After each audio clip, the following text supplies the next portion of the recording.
सबकी मूर्ति का यथार्थ दर्शन कराने वाले, सब मूर्ति दिखाई देंगे इसी में। माता पिता और बच्चा। बच्चा जब आता है, देखिए 2 में तीसरा आता है, एक तीसरा आता है जो भेद डालता है, एक तीसरा आता है जो एक करता है। नेगेटिव भी है, पॉजिटिव भी है। एक आएगा तो भेद को खत्म कर देगा, तीसरा एक आएगा, तीसरा तो भेद डालने वाला आएगा। तो ये त्रिमूर्ति का चित्र एक करने वाला, एक हुआ है,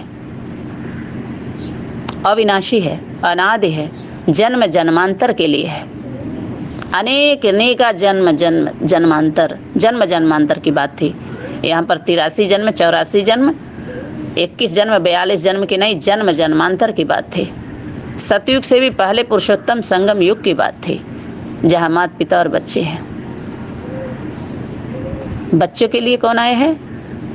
कौन आए हैं? माता पिता आए हैं। माँ के लिए बाबा है। और जितने सन्यासी हैं सिर्फ मैं एक ही में सब, एक ही में सब करने वाले, उनके लिए बाप आया हुआ है बच्चे। क्योंकि कोई ने माता गुरु नहीं बनाया, तो जब बाप आएगा वो प्रत्यक्ष होगी शक्ति, तो माता पिता और बच्चा। बाप तो अभी भी गुप्त है, तो फील्ड में उसी के लिए बाबा शक्ति क्या बोल रही थी पता है? 2008 तक की व्यक्त वाणी में आप सभी ध्यान दीजिए। वारिश और माइक की बात थी। तो माइक कौन है? माँ है। वारिश कौन है? उसका पुत्र है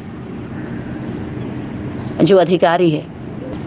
इसमें पूरा ये त्रिमूर्ति हाउस है, लाइट हाउस, माइट हाउस है, नेट है, ये बहुत बड़ा स्टाम्प है। ये ऐसा ये नेट है, ऐसा कैचिंग पावर है इसके अंदर, इतना बड़ा। इसके सर्वर, सबके सर्वर को डाउन कर देगा ये, लेकिन ये डाउन ही नहीं हो सकते, मतलब ही नहीं उठता है। इसीलिए कह रहे हैं कि बाप बाप की बात करके पाप को बढ़ाओ मत, अब सुनाओ मत, समझाओ मत, अब आओ पाओ, पहले आओ पहले पाओ। त्रिमूर्ति का चित्र समझ में आ गया ना सबको? 3 मूर्ति एक्यूरेट। तुम बच्चे त्रिमूर्ति का चित्र एक्यूरेट क्यों नहीं निकालो? इसको देख लीजिए। बाहरी दुनिया में सनातन धर्म का जितना भी दृष्टांत है, आप सभी उदाहरण ले रहे, तो राम के दरबार का भी दृष्टांत है, रावण के दरबार का भी है। दोनों का साथ साथ रास तो एक ही है, राशि। खेल चलता है, बढ़ता ही है तब जब दोनों का चलता है, दोनों के परिवार के दरबार के लोग मिलते हैं तो मज़ा भी आता है, अच्छी बात है, होना भी चाहिए। तो रामायण में देखिए, सीता, राम, हनुमान, 3 मूर्ति। हनुमान के दिल में देखिए 2 मूर्तियाँ छुपी दिखाते हैं ना, सीने को चीर करके वसाए रहता है। बाकी सहयोगी अनेक आत्माएं हैं, अलग बात है, परिवार के भांति साथ में रहती हैं। सभी वही बन जाए ऐसा नहीं है।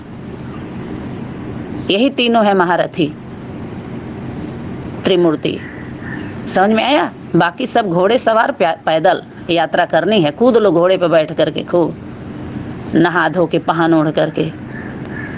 महाभारत में देख लीजिए, कृष्ण, सुदामा, बलराम, तीनों एक साथ रह के सारा कार्य करते हैं, एक साथ, एक विचारधारा, वो अलग नहीं होते हैं। यहाँ तो अलग अलग हो गए, साथ एक हुआ ही नहीं। 2 संगठन बताइए, एक हुआ? नहीं हुआ। 2 आत्माएं एक नहीं हो रही हैं। जो अलग हो जा रही हैं ना, वो सबको क्या आप उनके अनुसार आप रहेंगे तो बुलाएंगे, उस अनुसार रहना पड़ेगा आपको। बाप बन के बुला रहे हैं, बच्चा बन के कोई आ रहा है? जबकि बाबा क्या इशारा किए हैं? बाप क्या बन के आए हैं? सर्वेंट बन के आए हैं, सेवाधारी। तो हर संगठनों में आओ ना, सेवा करो, बाप का ही सेवा है ना। बच्चा बन के सेवा करो। बाप हो तो भी तुम्हारा छोटा कर दिया जाएगा। अब बच्चा तो बच्चा ही होता है। बच्चा बने रहो तो बच जाओगे, बाप बनोगे सभी मारे गए मारे जाएंगे। अभी भी अगर नहीं समझ में आ रहा है तो सोच लीजिए। अंक विज्ञान अपना अब बंद कर दीजिए, सब पोथी पत्रा, क्योंकि गीता का पाठशाला, गीता का गुरुकुल विद्यालय में हम सभी नहीं गए थे। अनेक धर्म खंडों में समय शक्ति के द्वारा, माता पिता बाप दादा के द्वारा अनेक धर्म खंडों में, अनेक संगठनों में भेजा गया था सेवा के लिए, देखने के लिए, उनके धर्म खंड को स्थापना करने के लिए। समझ लीजिए सहयोगी बने, जो कुछ भी हुआ, अनेक धर्म की स्थापना हो गई। जाना हुआ सब, कोई बात नहीं है, लेकिन अभी समय की शक्ति को जो मंजूर है तो सलामी तो भरना पड़ेगा सबको। अब बदनामी से डर रहे हैं, कहा तो कुछ और दिए अपने फॉलोअर से, टीचर बन बन के। तो अच्छे से समझ में आ गया होगा त्रिमूर्ति का एक्यूरेट चित्र किसे कहेंगे। कुछ है त्रिमूर्ति का समझ में आ गया ना। तो किसी को भी पढ़ाई तो अब क्लोज कर दी गई है, अब सीधे सभी लोग सेवा के लिए आए, पालना का प्रैक्टिकल रूप रिटर्न करें। जो पढ़े हैं यहाँ पर आके पता चलेगा उनका क्या पढ़ाई पढ़ा सभी लोगों ने, क्या बाबा बोला था, ध्यान दिला करके चेक किया जाएगा। अपनी अच्छाई को अगर हम वर्णन करते हैं तो अपना अच्छा वर्णन करना अर्थात अपने अभिमान को प्रकट करता है, और किसी का बुराई का वर्णन करना किसी का अपमान प्रकट करता है। लेकिन जो यथार्थ की बातें होती हैं, सनातनी विद्यालय के द्वारा हर संगठनों का जो यथार्थ बातें को शेयर किया जा रहा है अपने और अपनों के बीच में बोध कराने के लिए, कमी कमजोरी को वर्णन नहीं किया जा रहा है। ये हम लोगों की सेवा नहीं है, एक कमी नहीं है। अगर कमी है जो कमजोरी बन के बैठी हुई है, तो कमजोर आत्माएं अपने को कमजोर कहाँ समझ रही हैं, वो तो अपनी ताकत समझ के बैठी हैं अपने कमजोरी को, जो यथार्थ नहीं है। तो बात तो करनी पड़ेगी ना, क्योंकि बचना भी है बचाना भी है। तो अपने संगठन के बीच के लिए ये पॉइंट्स है, जो हमारे संगठन के बीच में जो थोड़ी बहुत कमी कमजोरी वाली आत्माएं हैं। अच्छा एक बात और, सभी कहते हैं बाप से वर्षा मिलता। वर्षा कौन सा वर्षा? वर्षा किसको कहेंगे? कौन बरसाता है? किसको वर्षा कहेंगे?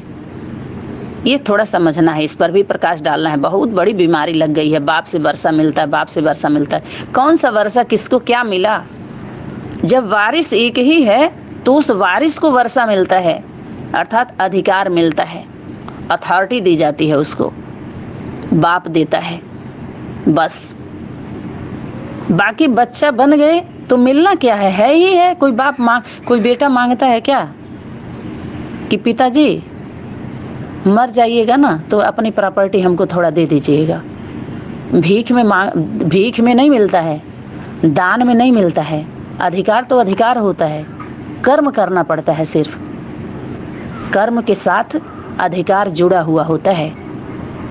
उसकी परिभाषा बाबा ने बताई थी, इशारा आया था, अधिकार उसे कहेंगे जो बिना मांगे और बिना मेहनत के प्राप्त हो। तो बाप दादा को बच्चों का मेहनत देख रहम आती है। अच्छा, भगत आत्माएं मेहनत करती हैं, बच्चे तो अधिकारी हैं।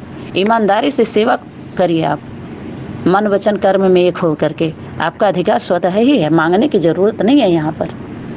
यहाँ पर कृपा व आशीर्वाद की कोई बात नहीं है, स्वतः है।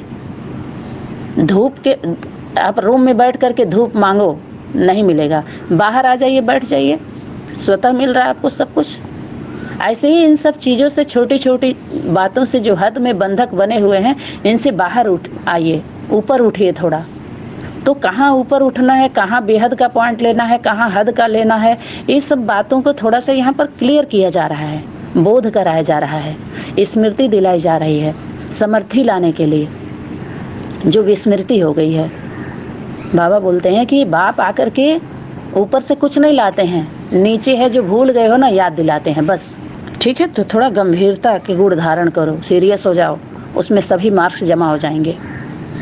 अब कहाँ गंभीर बनना है, कौन सा स्वरूप किसके लिए धारण करना है, ये भी बात होती है।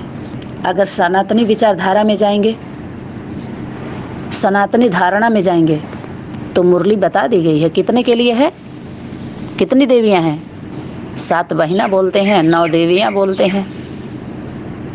दुर्गा 10वीं में है ही है, अष्टभुजा देख लीजिए। यही गोपियां हैं जो सुध बुध खोई थी।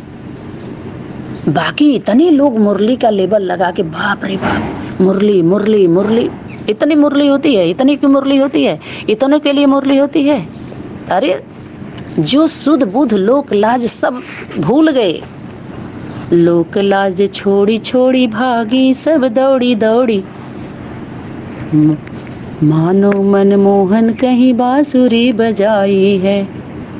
लोक लाज अगर होता है तो माता का होता है, बहुत ही मर्यादा होती है। सभी से ज़्यादा बंधन में बाधेली माता होती है, और बाप खास माता के लिए आया है, आम सारी दुनिया के लिए। समझ में आया कि नहीं आया?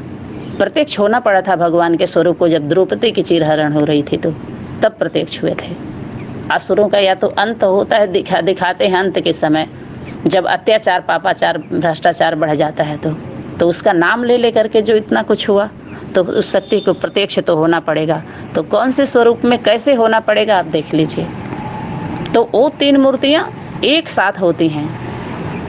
ब्रह्मा विष्णु शंकर का स्वरूप जो दिखाया, तो बाहर दुनिया में तो दिखा दिया पुरुष स्वरूप तीनों का, लेकिन नहीं, मम्मा के लिए बोला था। ठीक है, धर्मराज का जो दिखाया, दाहिने भुजा असुर संहारी, असुरों का संहार करने वाली शक्ति, असुर संहार कारिणी। तो समय सीमा को देखते हुए हम यहाँ ओम शांति करना चाहेंगे। ओम शांति, ओम क्रांति। धन्यवाद।